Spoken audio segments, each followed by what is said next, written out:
So this is it. Welcome back to the slash streaming, and let's begin what the topics about what we need to discuss today. Today we're gonna talk about the infernus myopticus syndrome. Do you know what that means? I just made it up, bro. Let's see. There must be something we need to talk about. I would see something. You won't go betrayed. You know what that means? You won't go betrayed over that. Yeah, I think it's perfect state. Shall I get onto the Instagram and talk about the contents that I see though? It's gonna be so weird, bro. But let's just see. Ah, I think I forgot my password. Just gonna fuck that up. Yeah. Yo. It's working.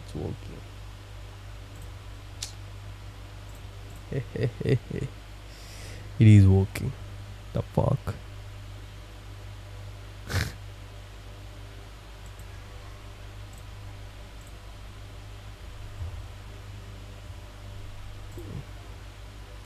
What about this one? The fuck.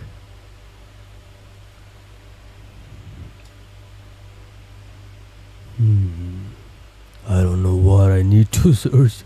I can't even click this one. If I click this one, it's gonna be much easier for you to find what I'm searching about.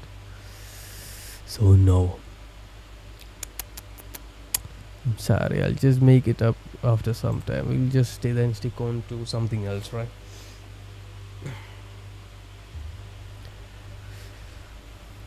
What should I get on to? Trading, streaming, or Lotta, or Monkey, or just talk about things, just casual talks. You said what you need, let's do anything, but today is the day that I feel like I need to talk things.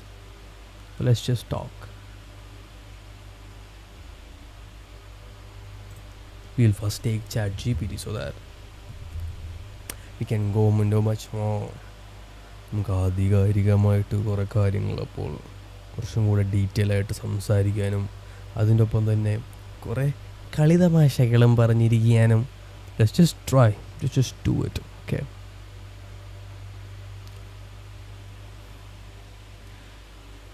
so what must be the topic that you need to understand today? Feminism. Let's get into the topic so soon, because I'm literally a misogynist on that topic. I can slash any clitoris if I need to.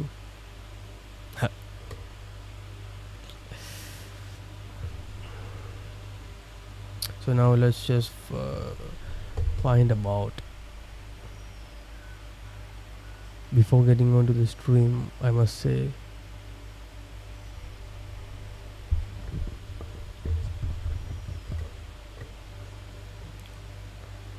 Jesus is king and he rules the streaming. It's not me. Are you hey slash, are you afraid of anything in this world? Yes, I'm afraid of my God and nothing else. No one else. So I'm so happy on being there so that I can talk whatever the way I wanted to talk, which forced me to actually speak the truth, not to lie about it. I won't lie because I fear God. I say the truth, even if it hurts, even if it's gonna tear up my whole heart apart. I'll still choose the truth. Truth is always painful, but it needs to be painful. You need to get hurt. You need to get that. Why did you say that kind of thing? But I love it. I love that kind of truthful answers, which is painful. I will literally choose that over anything. The truth over anything. How is the voice? Is the voice good? The truth over anything. I think the voice is literally good. I think. How about me? Oh, damn, I look so cool, bro. Fuck yeah. So let's get on to talking about the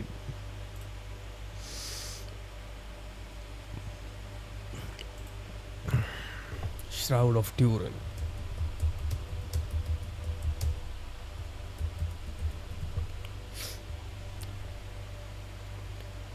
Miriyoram Nanayugayo. New DNA study. The scientists found mixed DNA from many. So the Shroud of Turin, as we know, it's the shroud which used to cover up Jesus Christ when he died on the cross and tried to hide inside the cave.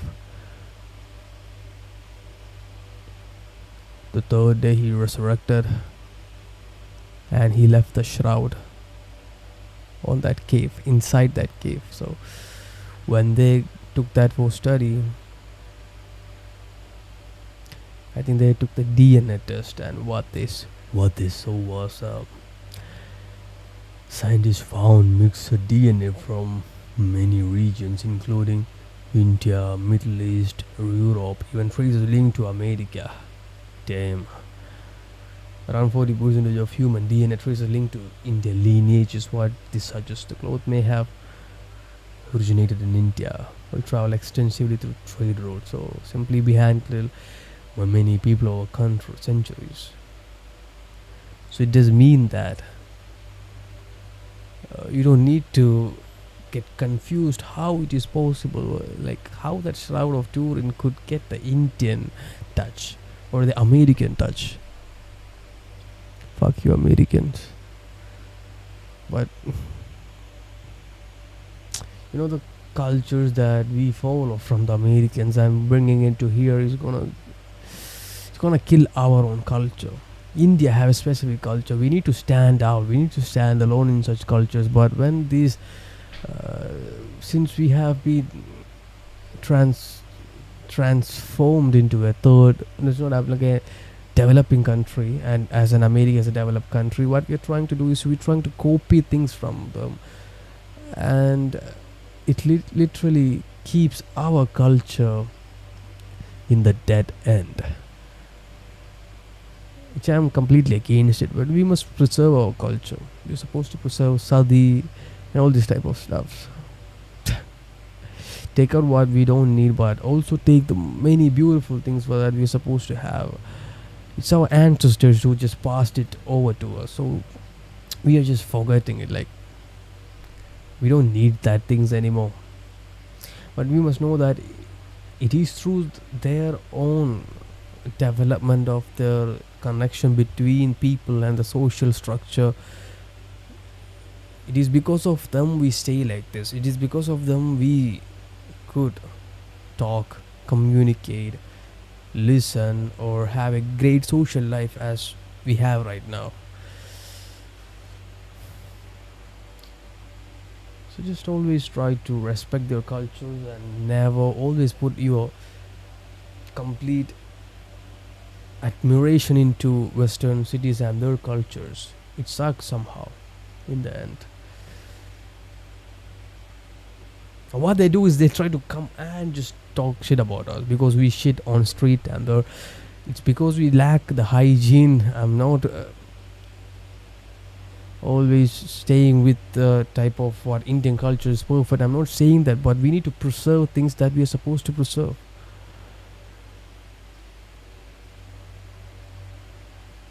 You look at the Dagestan, Iranian, how they used to live like within. It would be struggle for them, but they would still have a happy life when they are living, where they have they have a beautiful life. And even though the Western culture have influenced almost every places, but you could still see the places like the inside, deep inside places of Iran or Dagestan. You could see how the lifestyle they used to live, even though the internet and the social the media kind of thing have actually spread all over this world, and still they are just balancing the modern culture as well as their old culture together. We It's vice versa. We are forgetting our culture.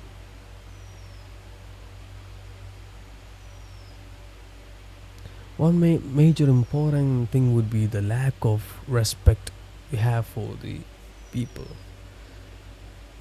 You know, actually, people, it's true that not everyone deserves the respect, but what we are right now is in a state of illusion, of a state of a mixture of you are something of a limelight, you are living in such a way, and this is something that Rudolf Steiner actually talked about, that you are supposed to go through these kinds of evolution, and we are in a state of evolution where we are completely have the advantage over our conscious mind. We think intuitively, we think deep to ourselves. But since this is a modern era and we have that capacity to actually seek through yourself or question your own thought, we have been hijacked, we have been freezed up, our mind is completely paused. The arrival of smartphones and social media, and that is the truth, because we are actually supposed to have a real consciously advantaged generation, but completely frozen up by the people who really don't want it to happen. Yeah. So what I'm saying is, you need to completely follow the culture, but you need to follow the culture as well as you need to learn to balance both these things. You need to learn to balance your modern side as well as your traditional side, because it's something that ancestors passed over. Don't just waste it for a few, like a short-term happiness. You know what I mean? Yeah.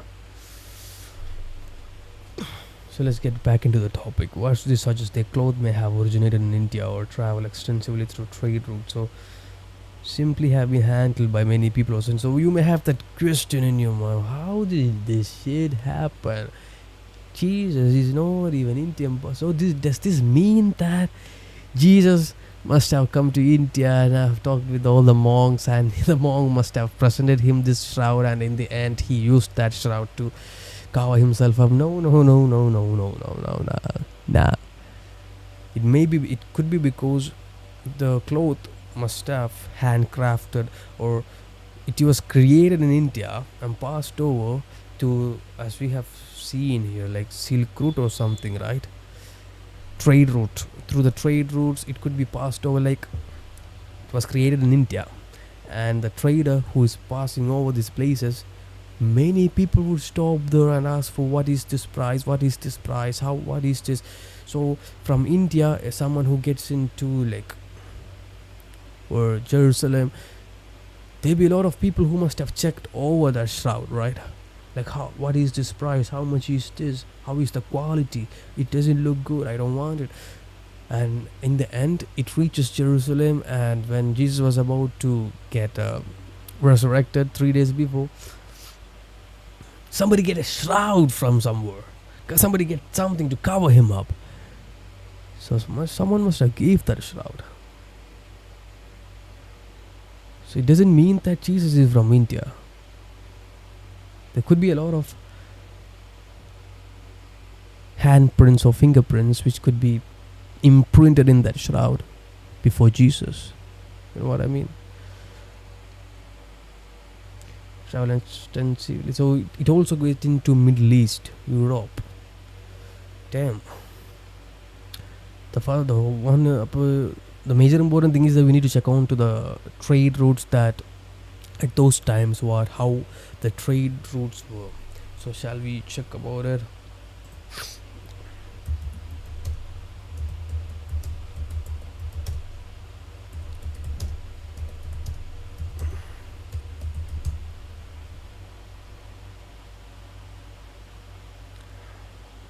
During the time of Jesus, trade routes were primarily facilitated by the Roman Empire, which established a network of thorough trade routes across the region. Key routes were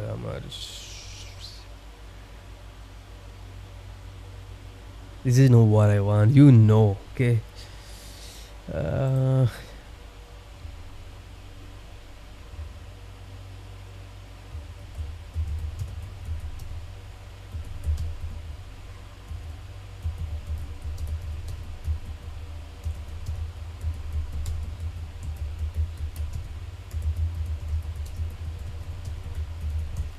there will be a lot of grammar mistakes or spelling mistakes. Just shut the fuck up and just see what I'm trying to convey, okay?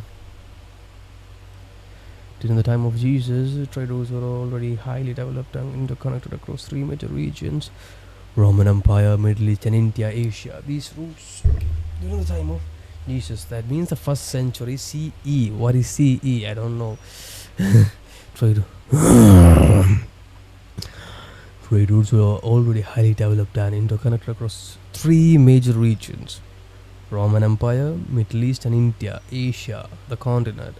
These routes are often grouped under what we call the Silk Road. That's it, the Silk Route. Silk Route. However, when you wanted to hijack people, you could get a lot of things during the Silk. Like there will be a lot of traders traveling through the Silk Road, right? So there is a good chance you can get a lot of money by kidnapping and hijacking all those things. I must have late at those times, bro. Major regions connected by trade: Roman Empire, West Turkey, centers of Alexandria, exported glassware, wine. Okay, India, cities, Baruch. What the fuck is Baruch? See what they exported: spices, cotton textiles, ivory, gems. So what does that mean? Cotton textiles. There's a good chance a shroud must have from India. You know what I mean? Roman coins have actually been found in Kerala showing direct trade. Damn. Arabia, Mecca. That must have been a great life, man. Really, like, at those times they won't even feel like they were living a beautiful life. They don't want to sit always in the home and just speak like this. They just keep wandering around, facing all situations, facing all their difficulties, positives, good people, bad people, troubles. They lived the life, not us. It's them. The raw, unique masterpiece of what a life is. It's all just human intellectual side. It is a raw power of human intellectual side, but not anything helping behind the technology, but just their own intellectual connections. The most unique time period, bro.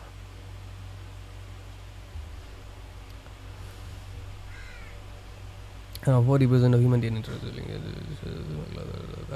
possible Indian connection, plant DNA and textile clues suggest that India links to Indian soil or weaving traditions. Some researchers even propose it could have been woven in India, but other experts strongly reject this and still support a medieval European origin. Evidence of global DNA from animals. What? DNA from animals, dogs, chicken, etc., plants, wheat, potato, etc., shows the cloth has been handled, moved, and exposed across centuries. Yeah, it must have been passed over into by many. After many years passed, it must have been passed over through many people. Even after the resurrection of Jesus, the shroud must have a great value, because that is a shroud used to cover the Son of God when he died on this earth. So they would put that value on that thing, and it must have been passed over through many places. And our other experts strongly reject this and still support medieval or blah, blah, blah. Basically, it is a historical DNA sponge. That's a good term. Nice, Chat GPT. You did a good term. That's a DNA sponge of many things. Like, that can be called literally as a DNA sponge, right? Many things, like many fingerprints, many materials, many objects have been passed over through the shroud. Still no proof of Jesus' burial cloth. What? What? Earlier carbon dating 1980 still places it around 1260, 30, 90 medieval period. The Catholic Church does not officially confirm authenticity. Okay. Some theories could be medieval artistic creation, relief technique. What is relief technique? Historical documents from the 1300 always called it a fake back then. You mean that shroud is apocryphal shroud? Brother.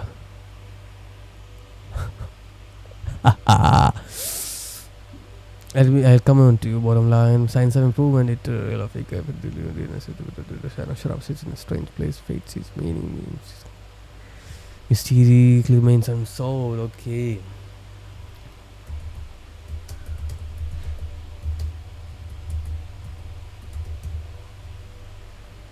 Relief technique.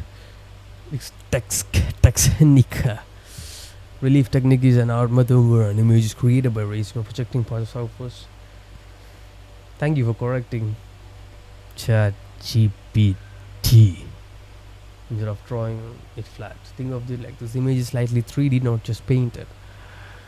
Types of relief technique: low relief base, slightly raised from the surface. Relief technique: slightly raised from the top, not very deep, example carvings of cones or of temples. High relief, deeply carved, almost fully 3D. Parts may stick up strongly, seen in classical scriptures like those from ancient Greece. Sunken relief images carved into the surface instead of raised common images.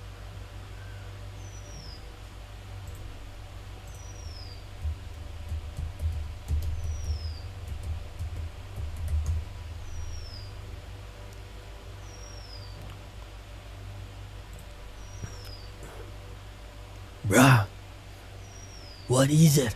What is it? What the?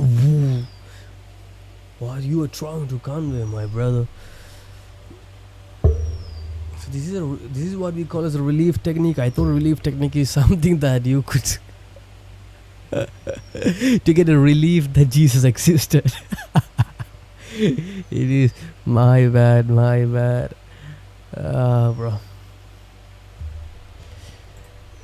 So again, still haven't confirmed the shroud is Jesus Christ shroud, because if they confirm, what happens is the problem is that it could be the shroud of Christ, or it maybe not, maybe yes. But the problem, they don't accept their authenticity is because what if something goes wrong?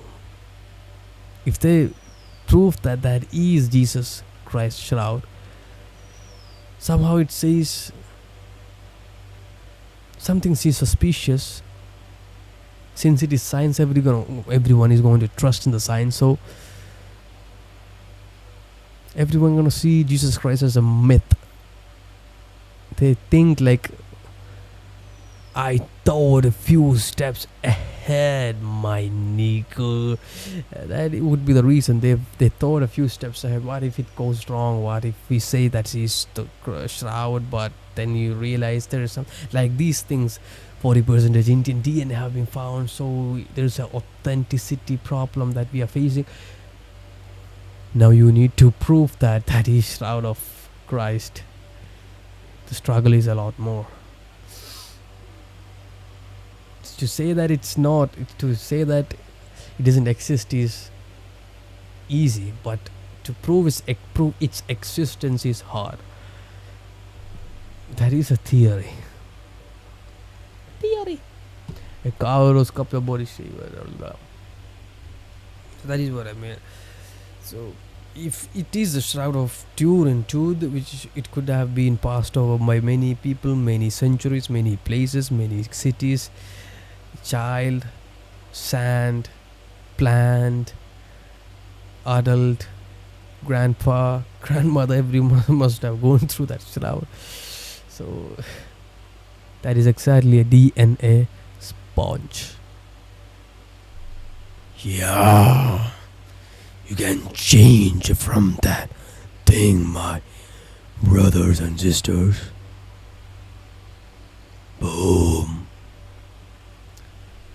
So that is exactly it. And I'm planning to read Matthew 5, 6, 7. I don't know if I'm getting a time right. Today at night I'll come on live and we will talk. Not we will, but I would read you Matthew 5, 6, 7.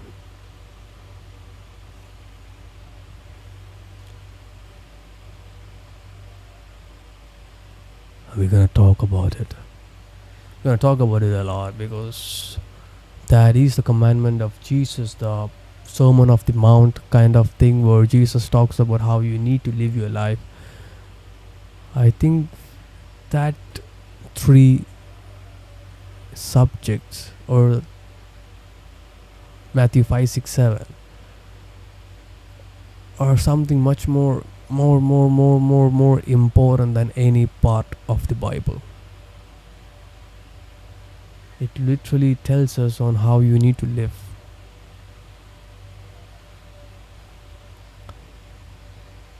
That is a new commandments, I think. Jesus Christ came here. Who could actually tell you how to live? Do you think any prophet could come and tell you that you need to live like this? No, only God can tell you you need to live like this. Like he came in, like if Moses came in and tell you that you must never look onto woman in such a way, you need to fuck that bitch, always in the missionary style. You can never say that, but only God can say that.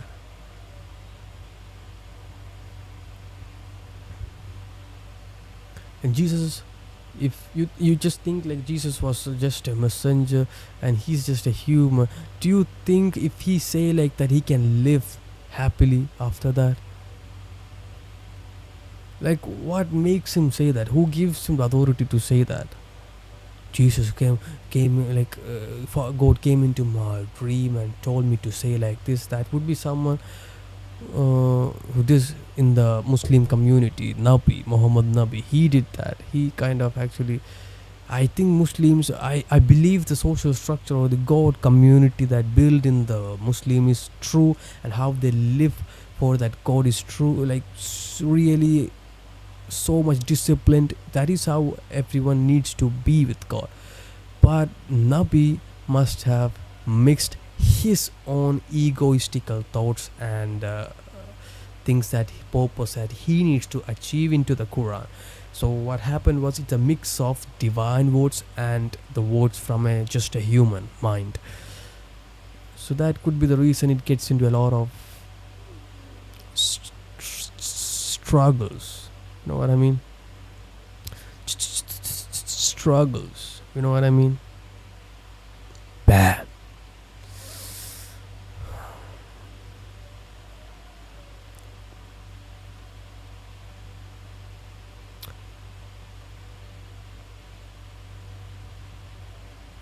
If someone is really confident over something, just trust them.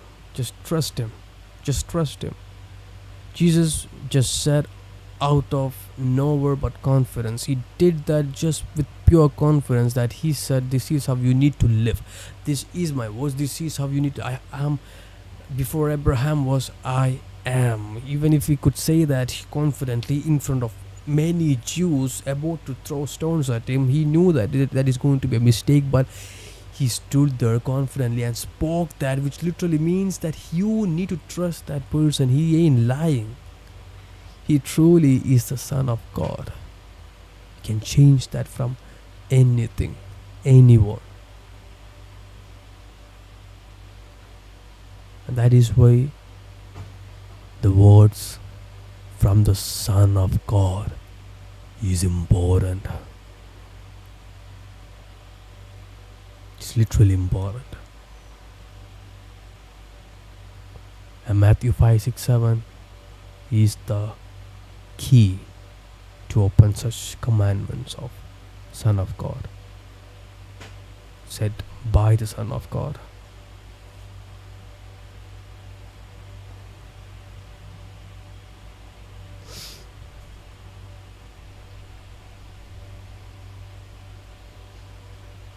So I'm planning to read Matthew 5, 6, 7 in the midnight if possible, or as soon as I'm getting into streaming. And we'll talk and explain and just keep reading those passages. I don't. It's not like you, when you listen to that, you would get saved. It's like it's giving an insight of how you need to mold your mind, of how you need to like put all the clays and stones into your desire.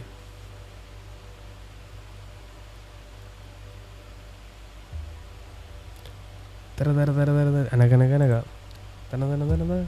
333 is a good number. Then I need to actually learn about the numerology sides of this Pythagorean numbers and all this type of stuff, and I need to discuss this thing about it, because there won't be no one who does in the stream and talk about these things but me. I learn about it and I really want to talk about these things because it's some esoteric concept that you really wanted to get into it. Never pull that away from your side. You can be an atheist only if you have searched deeply about what God is and you still find nothing. Get back. But don't be someone who just God didn't give me this, God didn't give me this, I prayed for him, it didn't happen. I could see many people dying over there, and why God is not helping those poor people.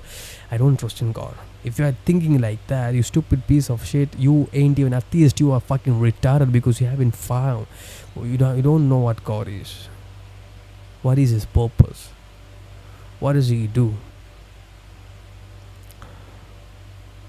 And you don't know what literally incarnation means.